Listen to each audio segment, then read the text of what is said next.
All right. Well, I guess things have gotten pretty bad. I took the day off yesterday. I just had to. It was too much, and you're probably like, "What's up with your face? Why do you have a beard?" Um, I've spent all my hygiene money on drugs. No, I'm just depressed and I'm scared. And I think it's okay to be both of those things. It's looking pretty grim out there. There's a lot of people dying. There's a lot of financial uncertainty ahead of us. And I just want you to know that no matter what happens, I truly love and appreciate everybody that supported me along this journey. Um, Grooming is not my first priority right now. It's making sure that my son's okay, making sure that my parents who are, elderly, making sure that they're safe, making sure that we have enough food and, whatever, KY jelly, shit that we're going to need for, if things hit the fan, which is definitely possible.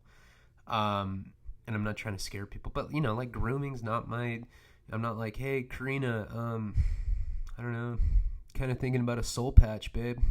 Oh, that'd be so bomb. You would look just super bomb with that. Shit, how does the soul patch look, honey?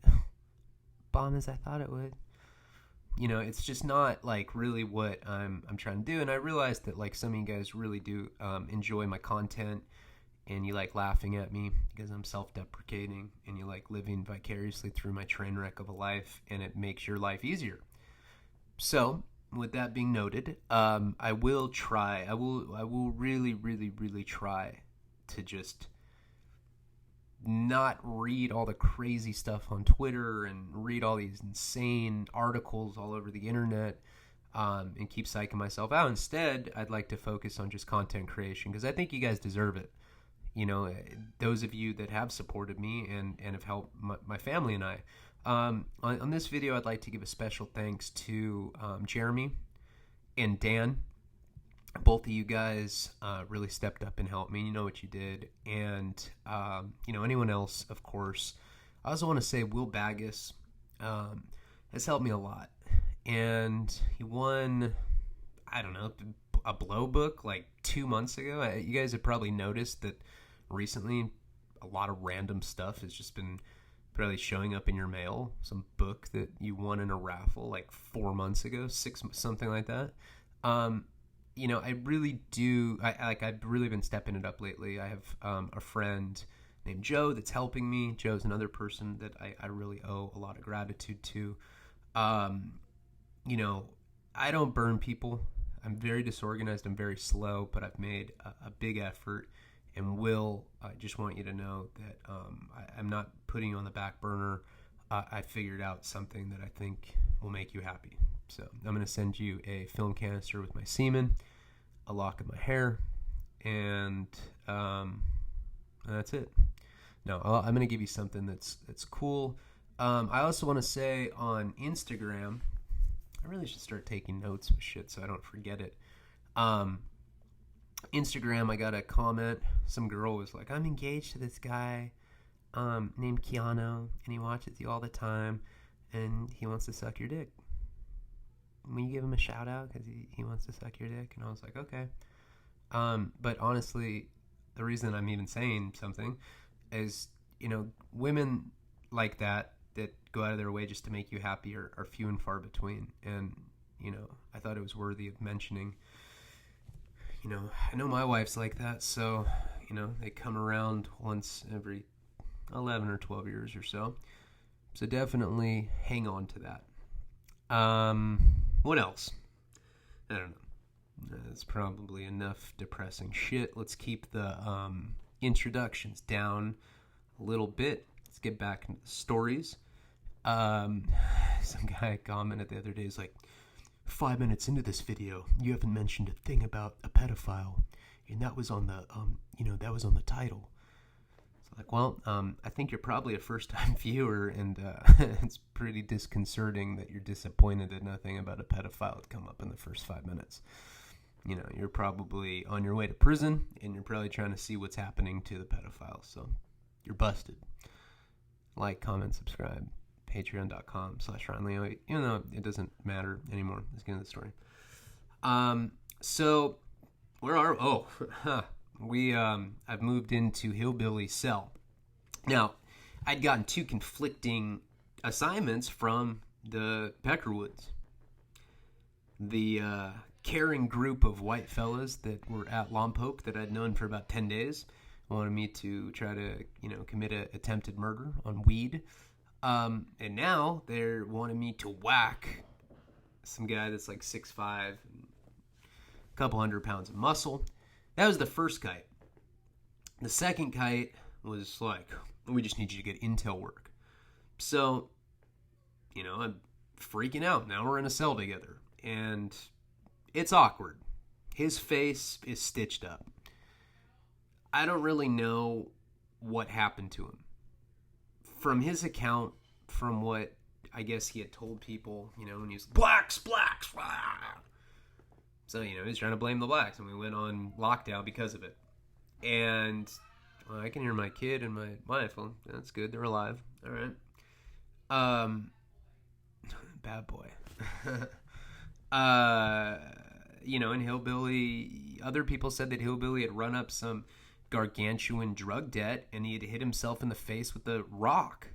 Now, as I've mentioned, I'd seen a pedophile get hit in the back of a head with a rock.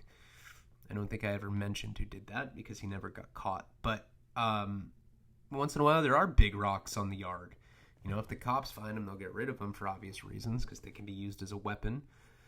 But I just didn't, now I'm in the cell with him and I'm looking at his face. I just don't know if there's any way that he had done that to himself. But it's really awkward in there because I'm thinking in my head, I'm like, okay, what if they're setting me up? What if they're telling him the same shit that they're telling me? They think I checked in. They think he checked in. They're sending them both, we're both separate kites. Like, hey, kill Leone, kill Hillbilly. And, it's their own little, David and Goliath, experiment, social experiment.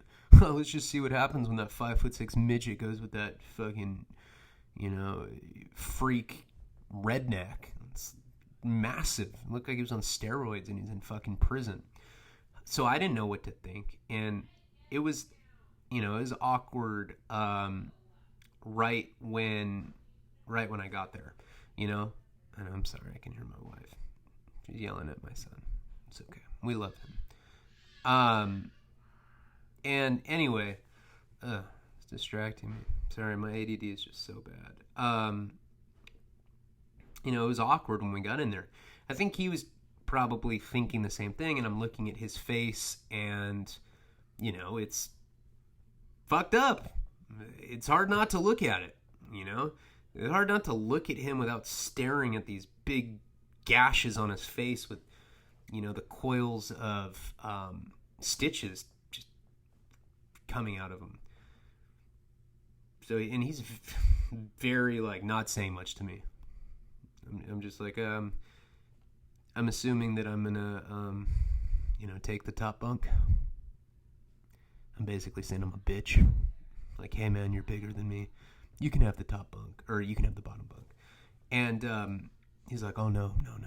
I like the top bunk. I feel safer up here. Now, remember, Killer had said the same shit.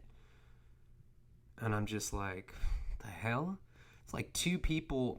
That's very rare in prison. The bottom bunk is definitely the preferred real estate. That's what people want. So it's kind of weird that in 2 different people that I'd run into, within the span of a few days, both wanted to be on the top bunk. And I'm already paranoid, so, I'm taking everything. Well, what does it mean? It's a symbol of some kind. I'm like, oh, okay, cool. I'll sit on the bunk. So now I'm just on the lower bunk, kind of thinking about what's going to happen.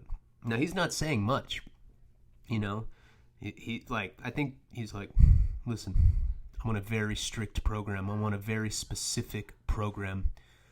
I like to read. Jeez, man. I don't know. I'm thinking about cutting the video, starting over. But then we would be 9 minutes. We'd be 9 minutes in. Hold on. Karina! You're being loud. All right. Well, then you guys get the video sooner. All right. So he's like, I like to read, I like to work out, and I like to stay on the top bunk. I'm like, all right, cool. Now, one of the problems when I first, had moved in there, and I'm supposed to be getting intel on him, so I'm pretty much turning into some spy snitch for the Peckerwoods, but, like I said, I don't know if he's been told the same thing. It's just some weird revenge thing that they're trying to exact on us. So I remember like one of the first days that I was in there with him, I had gotten gas because in the hole, they leave everything in like a heated tray, like a rolling tray that's heated, and food like is so warm and soggy that it like loses taste, and you get sick a lot off of that food for some reason. I don't know, maybe it's more susceptible to bacterias, but you tend to get a lot of gas in there, so you fart a lot. And farting's whatever, everybody farts. Farting's been funny to me for 34 years. I'm 34 now. If you think about it, it's one of the few things in life that's probably funny since the beginning of your life. Farting's pretty much timeless. I'll tell you one time farting is definitely not funny. It's in the hole. Because you're already going crazy. And my stomach was upset. And I'm just like, oh, man. And, typical human response to that is I'm laying in the bottom bunk and my stomach starts rumbling. And I'm just trying to release it silently, I'm like sitting there and he can't see me. He's on the upper bunk reading a book. So he can't see me. I'm like really straining my face. I'm like, I'm just trying to hold it. And it comes out like, totally got away with it, and, and I'm kind of like, smelling a little bit. Now, remember, they're giving us a couple things. Milk in the morning. I had some coffee that they had given me. He had some coffee. Forgot to mention that he had offered me some. So, he was being friendly at first.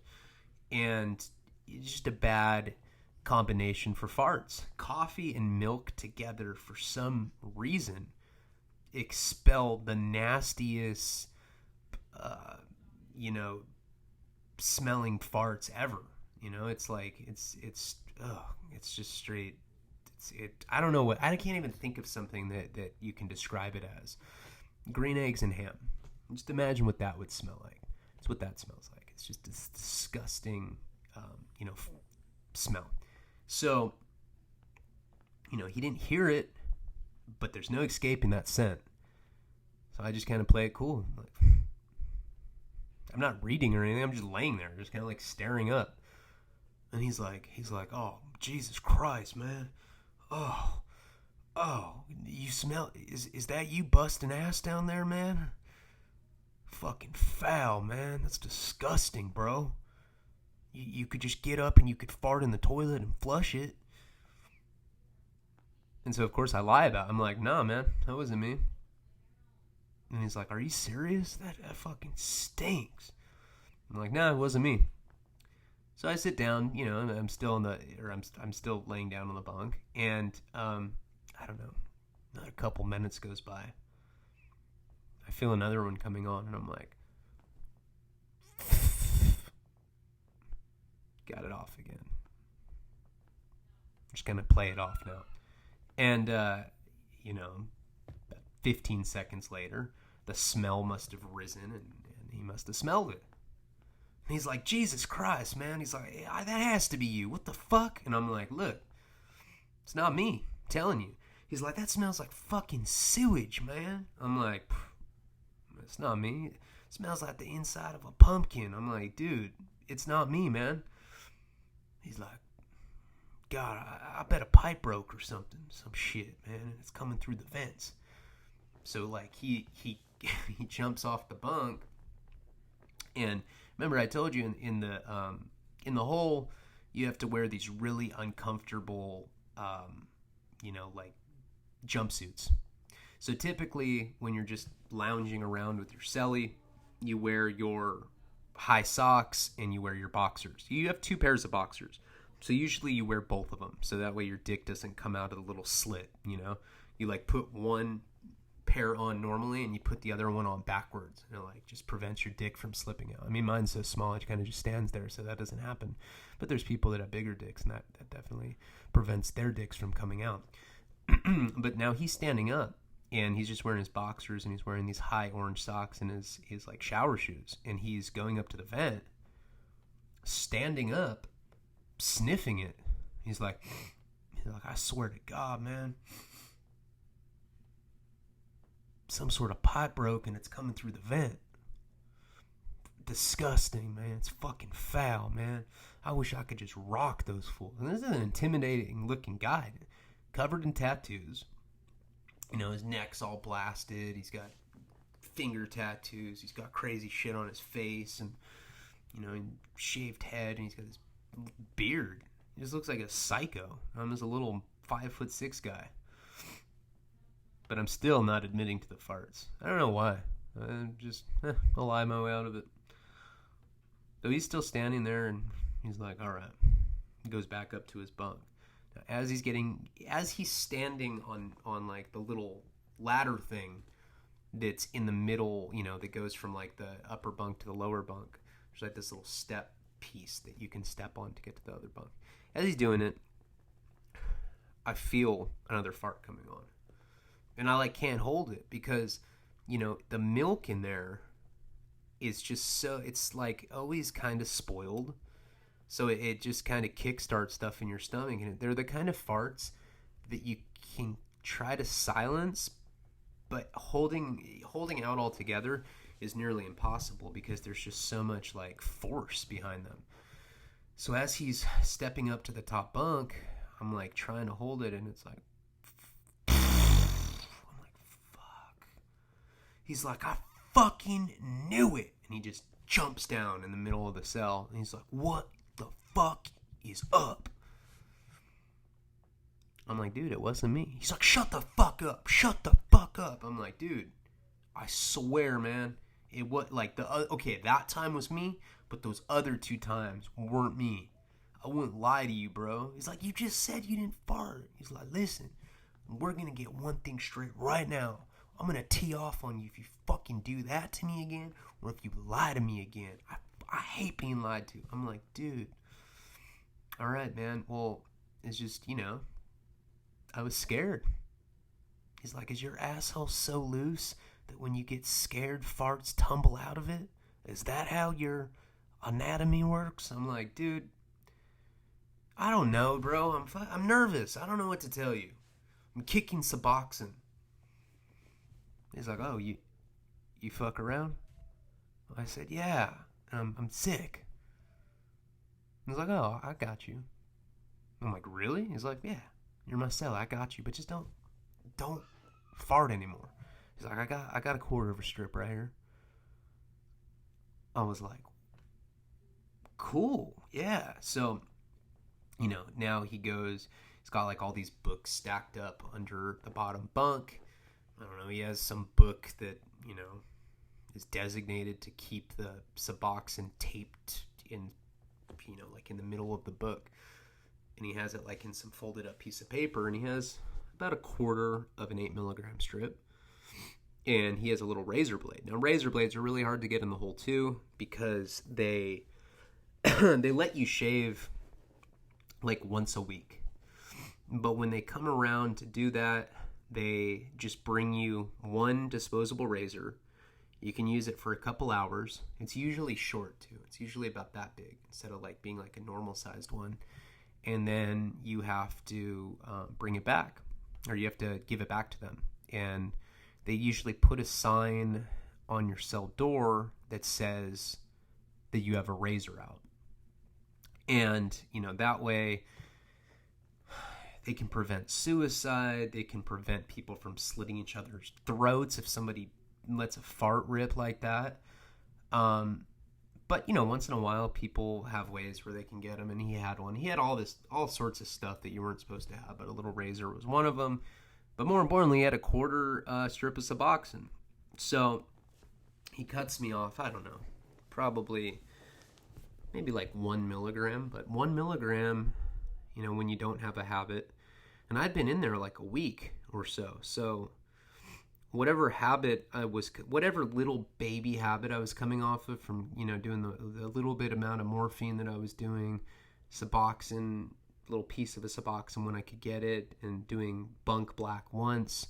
Well, I mean, feeling heroin one time, but doing it twice. It's not like I had a big habit. So 1 milligram of Suboxone, he put it in the spoon, he added water, stirred it up, had me get upside down, and he poured, the Suboxone down my nose. It kind of, I don't know, it kind of burns. And I found that if you do that with Suboxone a lot, if you're like, putting liquefied Suboxone down your nostril, it really starts to hurt your sinuses. Probably because it's sublingual and it's stuck up there, whatever the case. But if you just do it once in a while, it doesn't seem to do that. And it takes about an hour to kick in. I've talked to physicians out here about that, and I would tell them like, yeah, when I was in federal prison, we would snort Suboxone, and they'd be like, you can snort Suboxone, or I'd tell them that I shoot Suboxone, shoot or snort, whatever.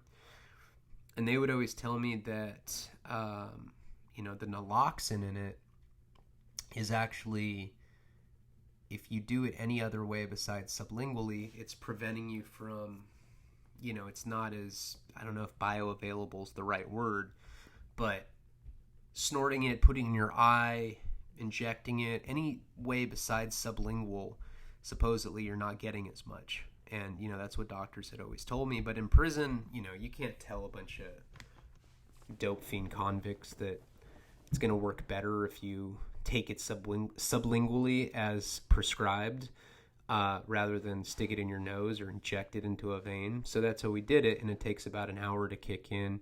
Take it sublingually, it takes, 30 minutes, So it does take longer when you snort. I don't know what's stronger. But anyway, point is doing that Suboxone together was a pretty big icebreaker, It's like, now I was like nice and loaded, because like I said, if you're not used to doing Suboxone, you do a little minuscule amount like that, you will get loaded. And you get like, if you do too much, you get sick. When I first met Karina, I shot her up with the Suboxone. Like right when she was all drunk, she's like, do that to me. I was like, all right. Did it, and she was like projectile vomiting for 3 days. And I probably gave her less than a milligram or whatever. So, is that what I said? Milligram? And I said he gave me 1 milligram. Anyway, he gave me about 1 milligram, and I got nice and high off it. So we start talking, and it's not as awkward now. And I'm like, so let's get it out of the way. What happened to the face? He's like, it was the goddamn Mexicans, man. I'm like, I thought it was the blacks. He's like, no, that was a decoy. I was like, what do you mean? He's like, that was a decoy. That's what we said, so that a war won't break out with the Mexicans. I'm like, so you just blame the blacks? He's like, yeah, we hate the blacks. I'm like, what the fuck? Well, what Mexican? Did Paisas do it? Did Southsiders? He's like, it was Southsiders. I was like, why? He's like, because I owed them a lot of money. They smashed me. He's like, let me tell you something. These woods at this prison are soft as fuck. And I was like, well, you don't need to tell me that. And so I start telling him about the whole weed situation. He's like, what? I was like, yeah, they wanted me to stab him. And then he just checked in. They just told him, like, hey, go tell the cop that you got to go. We're not cool with sex offenders here. And they just let him go. I was like, what prison have you ever been to where that's okay? Where you can just tell a sex offender to go? Usually people are really happy to find out there is a sex offender. There's a lot of sicko, sadistic weirdos in prison that like to hurt people. Now, I'm not saying that hurting a child molester is a bad thing. I mean, I don't really advocate for violence, but child molester is a child molester, So, like, I don't think the courts do enough to those weirdos. So, it's one of the instances, and, unless you hurt my family, whatever, Hurting a choma is like, I'm not going to lose any sleep over that. But he's like, yeah. So he starts telling me what was really going on at Lompoc. Now, he had been there for a couple years.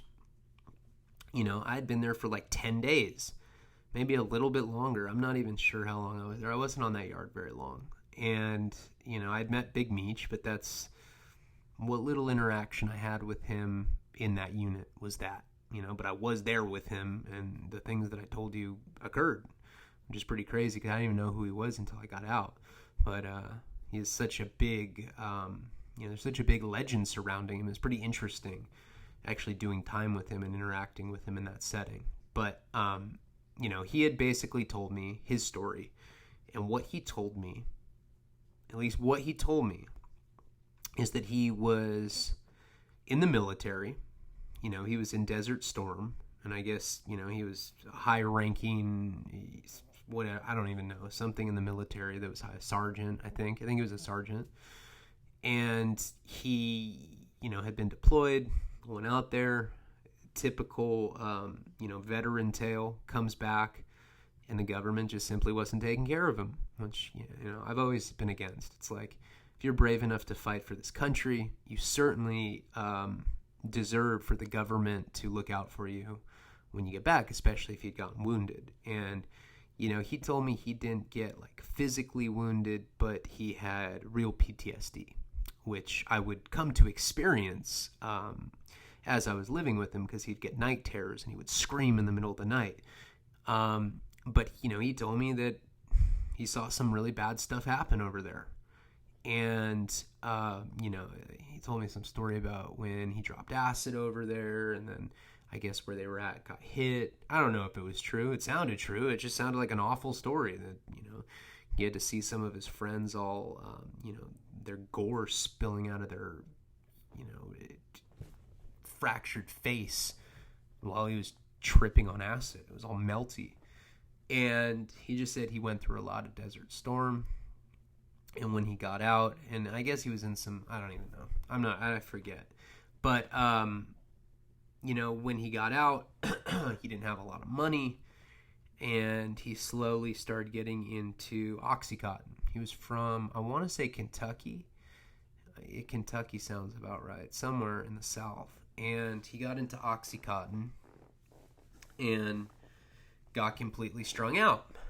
And what he told me is he started hanging out with his cousin, who was also a opioid addict. And one day they were hanging out. They went to a bank. Hillbilly was driving the car. He was just sitting there. His cousin's like, I gotta run into the bank. I gotta get some money. And Hillbilly was in the car, and then his cousin came running to the car, and he had a bunch of cash. He just robbed the bank with the note. I think he had a gun on him too, I want to say. But anyway, they end up getting away with it.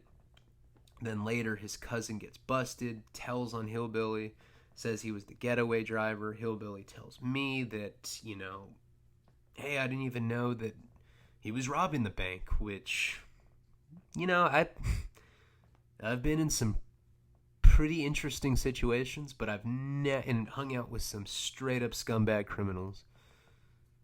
But I've never accidentally been the getaway driver for a fucking bank robbery. Not saying that that it didn't happen or couldn't have happened. I'm sure there are situations like that, but I don't know. It sounded a little weird to me.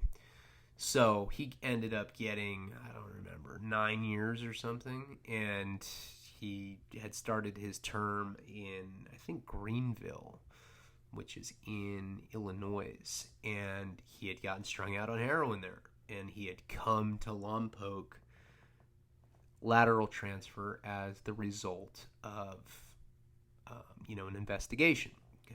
And we talked about this in one of the early videos, because he was involved with so much crazy criminal activity at this place. And, you find that in prison, that people are selectively honest.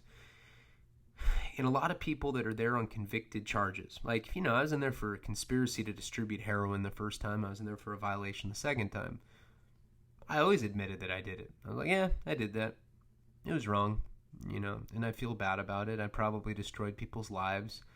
I was sick with addiction, but it certainly didn't make it right. But you find a lot of people that just refuse to own up to it. I didn't do that. I had this guy that I knew at Victorville. He robbed a bank, and he's a really funny guy. He's one of my closer friends there, and he dated a really, really famous woman when he was in high school. He had gone to the prom with her, and he ended up getting into meth as he got older, and he went around robbing a bunch of banks and got like 10 years.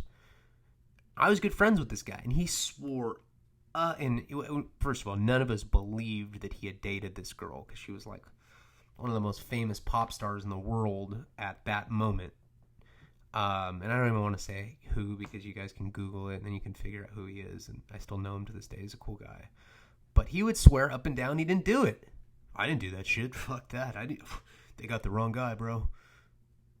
And then he'd show me, or what had happened is somebody tried to disprove that he dated this pop star, and like had their family Google it and send in like the article with pictures and everything. There was a picture of him robbing a bank, in the article. You could see it. I could see the dude that I was hanging out with fucking robbing a bank. He's like, no way, man. That ain't me. I'm like, dude, I'm looking at you. He's like, I don't know. Photoshop, dude. What the fuck? It's just interesting. I mean, yeah, and some people have some appellate stuff going on or whatever, and, a lot of people cling on to the hope that they can appeal their case. But it's just very fascinating, especially if you've never been to prison. I'm sure it'd be interesting to some of you to, just to think about that. Like, some people just never own up to what they did. Who knows why? This guy was one of those people. Oh, I didn't do that. Nope. Gave him a ride to the bank. Well, did you know he had a gun? Yeah, so. Everyone has a gun in Kentucky, bro. Who knows? I don't know what happened. But, and then, he had gone to Greenville and supposedly gotten transferred for an investigation. And then he started telling me about Lompoc. So being celled up with him and hearing all these, his background, and then he started telling me more and more about Lompoc, it started to illustrate, a larger picture of what that particular place was like, what the political climate was, and what, these guys were, what they were about. There's a lot of, disingenuous people there. So he told me that when he got there, he was still getting some sort of disability check or something, even though he was in prison. I forget what the circumstances were. On top of that, he had a wife. She was working multiple jobs, and he was basically, his money, his pockets were deep, and he was very, very, very deep in the drug scene at Lompoc. I mean, he would tell me that, an 8-ball of crystal meth would come in, people would be selling it for $300 or $400, and he would crush up an 8-ball of coke, of meth, the shards, crush it all up into powder, and then he would mix it in with his Folgers. This is what he told me. And he had a whole Folgers jar that was mixed with Folgers instant coffee and crystal meth. He was like, and one of my favorite things was dosing people with the Folgers and crystal meth and butt fucking them. No, he didn't say that, but he did tell me that he'd have this, this Folgers jar half filled with crystal meth. Just these crazy, extravagant tales of just like living large as a dope fiend in prison. And he told me that when he had first gotten there, now he's one of the bigger people at the yard, and we've talked about this before. It's just the alpha dog dynamic in any prison situation.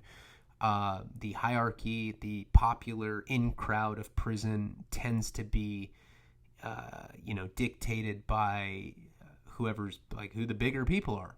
It's some weirdo, Darwinism in the microcosm of prison. And he was a big guy, so of course he gets right into the, upper stratosphere of the social structure there. He's one of the popular guys, and he has money too. And when you have money in prison, man, you're a popular guy. Everybody's your friend when you have a lot of money in prison. So, he's living it up, not a care in the world, buying burritos off people, buying, cheesecake that people would make, buying any drug that came in. And then he said his disability check got cut like 4 months before, at this period that I was meeting him. And he said, man, the day that it happened, I went and I told everybody that my money just got cut off, and it was, and my, when that happens, my money's fucked up right now, man. My money's fucked up. Nobody wants to hear that, but I guess he went and told everybody that, hey, my money's fucked up right now. I'll pay you when I can, and I guess his money had been good for so long that people gave him the benefit of the doubt. Hey, my wife's just, she's getting a new job right now, whatever the case was. And this went on, he said, for about 4 months. But the problem is when you're in that deep in drug addiction, you don't stop. Just because you don't have money, you keep telling people what they want to hear. Oh, man, hey. Oh, yeah, my wife just got a job. She gets her first paycheck in 2 weeks. Fuck, yeah, shoot it. Oh, yeah. Ooh, party. But you can only give people the runaround for so long. And I guess that's what had happened to him. But he said that he slowly started seeing how fake these guys were. That everybody was his best friend when he had the money. As soon as his money got cut off, people turned their back on him instantly. So he had a lot of bad stuff to say about the yard. And then this was further reinforced by the fact that weed was asked to leave the yard and not even smashed off or not stabbed, Hey, weed, we don't care that you raped a 14-year-old girl for like over a year and tied her to your bed as a sex slave. You can just go now. Yeah, right, dude. What the fuck? What kind of prison is this? So it turned into me and him kind of being paranoid about each other. And now it's like the sewing circle where we're just gossiping. I mean, we sound like the Golden Girls. Yeah, fuck those fools, And I'm all loaded on Suboxone. I'm just like, no, I don't tell them that they had asked me to whack him. I'm looking at the guy. It's like when I farted, I thought that he might kill me, And, I didn't tell him that they had also asked me to get intel on him. And, basically they wanted me to be in the cell and figure out as much as I could about him. And I already figured out quite a bit. One of the problems, that I discovered right away was that, we were always together. And getting information back to them was going to be an issue. Because we started getting on a program and we would go to rec together, first thing in the morning. He'd go with me. So when I'm out there, sometimes we'd see weed, we wouldn't talk to him, and sometimes we'd see other white guys. And of course, they're always like kissing our ass. Oh man, you guys need anything? All right, stay down, Wood. Oh yeah. Bunch of fake motherfuckers, And I read his lockup order. Now his lockup order, was everything that he had been saying, the narrative that was out there, that, he was out on the yard and there was a man down and that his face was bleeding profusely and he gets 16 stitches and he didn't tell them, but they had overheard him telling other white guys that the blacks had hit him. And that was on his lockup report. And it also said that he refused to give statements about what had really happened. So far, he's looking more solid than the white guys, and he's telling me that it's some weirdo shit that they didn't want to go to war with the Mexicans, so they're just going to blame the blacks because the Mexicans and the whites hate the blacks. I mean, prison is so racist like that. It's just, how ridiculous is that? Hey, shh. I also love animals. But I didn't know what to believe, seemed like he'd show me more love than any of those guys have. You know, he's getting me loaded right when I get in there. He's sharing his coffee with me. He's giving me all of his, like, best books, which aren't that good. They're like, you know, I don't want to talk shit on authors, but they're kind of run-of-the-mill mystery books that you'd read in prison. So I don't know what to do. And, you know, I tell him that if we order Irish Spring, that, you know, they're going to be sending me an 8 milligram strip. So I'm waiting on that strip. And, you know, guys, I'm having a hard time breathing. I wanted to get something to you guys, but I've been feeling really sick lately. I don't think I have corona, but, you know, I don't want to, like, cut it off at a cliffhanger. I just want to get you guys something, so you have something to watch today. So I want to upload this video, kind of a bullshit video anyway. I mean, you know, you could hear my kid half the time anyway. But it's just, it's like difficult for me to breathe. I just need to, like, rest, drink some fluids, and recharge so I can, like, put together a quality video where, you know, I'm not going to be, like, fighting to fucking breathe, because posting a video is not worth my life. Well, some of you seem to think it is, but I appreciate you guys. I will upload this, and I will definitely put forth the effort to do more tomorrow. Stay safe, guys. Palabra.